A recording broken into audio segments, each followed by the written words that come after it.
నమస్కారం ఘంటారావానికి స్వాగతం. ముందుగా ప్రధానాంశాలు. వైసీపీ నేత మాజీ మంత్రి జోగి రమేష్ అరెస్ట్. నకిలీ మద్యం కేసులో బిగిసిన ఉచ్చు.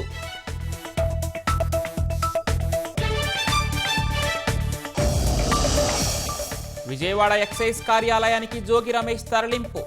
నేడు న్యాయమూర్తి ఎదుట హాజరుపరిచే అవకాశం.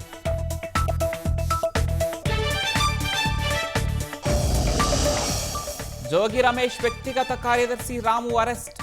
భవానీపురం తరలించిన పోలీసులు.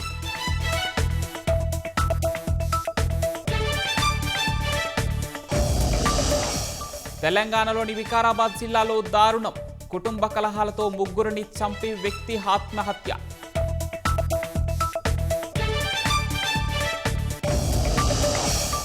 నేడే మహిళల వన్డే ప్రపంచ కప్ ఫైనల్. దక్షిణాఫ్రికాతో తలపడుతున్న టీమిండియా.